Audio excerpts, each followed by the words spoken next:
pourquoi le Christ nous envoie en mission.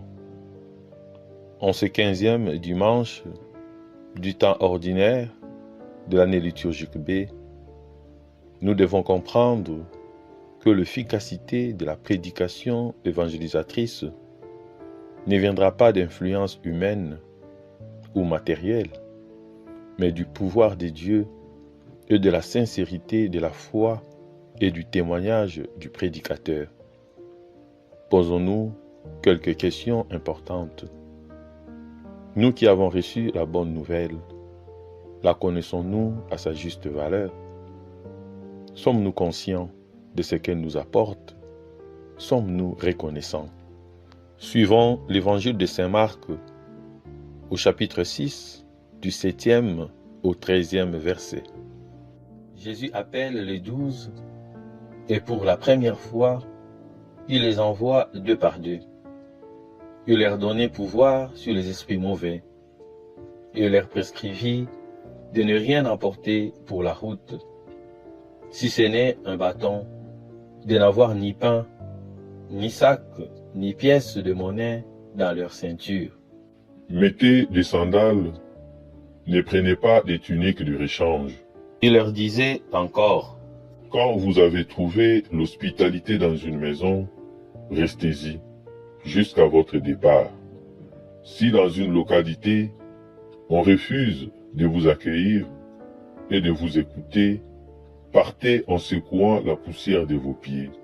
Ce sera pour eux un témoignage. Ils partirent et proclamèrent qu'il fallait se convertir. Ils chassaient beaucoup de démons, faisaient des onctions d'huile à de nombreux malades et le guérissaient. Acclamons la parole de Dieu. À l'aube du XXIe siècle, la bonne nouvelle n'est toujours pas arrivée partout, ni avec l'intensité qui est nécessaire. Il faut prêcher la conversion. Il faut vaincre beaucoup d'esprits mauvais. Nous le savons, on ne peut pas vaincre sans être convaincu soi-même.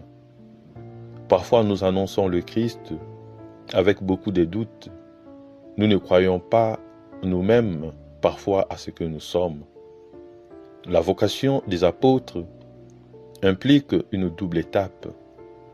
Jésus les appelle pour être ses compagnons, afin qu'ils aient une expérience personnelle de sa compagnie.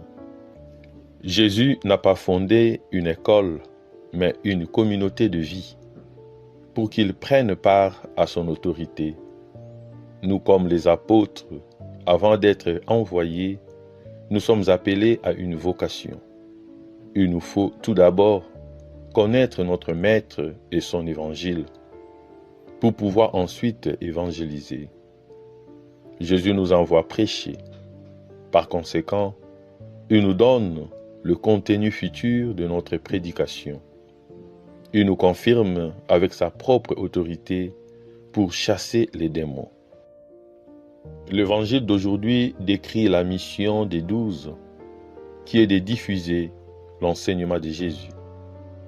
Il appelle à lui les 12 et il s'est mis à les envoyer en mission 2 à 2. C'est la première mission des apôtres. Avant de les laisser seuls dans le monde, Jésus voulut les éprouver et les entraîner à leur mission. Aujourd'hui encore, tous les ministres de l'Évangile devraient être préparés pour l'exercice de leur ministère et l'exercer en ayant fait auparavant l'expérience du Christ. Marc souligne que Jésus envoya ses disciples 2 à 2.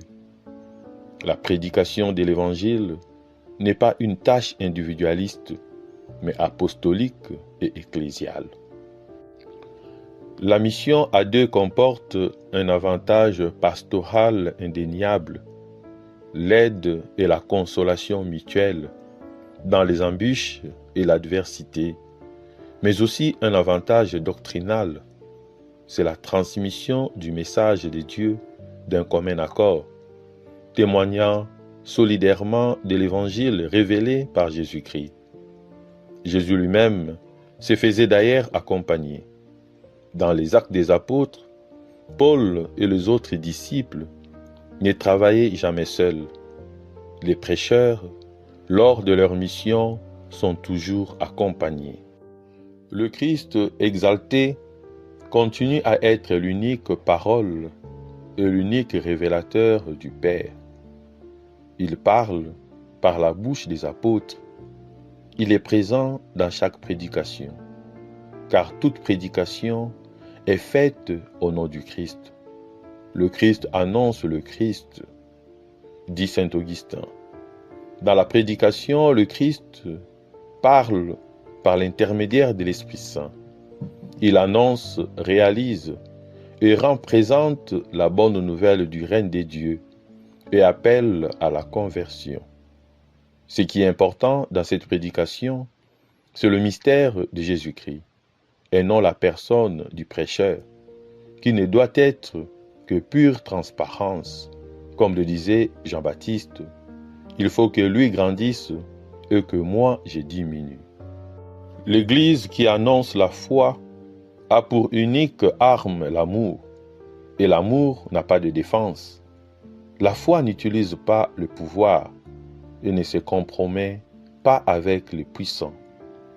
La seule force de l'apôtre, c'est Jésus lui-même, qui agit en lui et qui lui donne le pouvoir de délivrer de la domination des démons et d'exhorter à la conversion. Délivrer les démons, c'est dominer la tristesse, dominer la souffrance, dominer la haine, dominer la jalousie, dominer le sous-développement, dominer la dépendance, dominer l'hypocrisie. La prédication qui ne viserait pas la conversion ne serait pas une évangélisation. Cependant, l'évangile n'est pas imposé, mais bien au contraire proposé. Nous pouvons accepter et nous pouvons le refuser. Par ce choix, se décide notre destin éternel.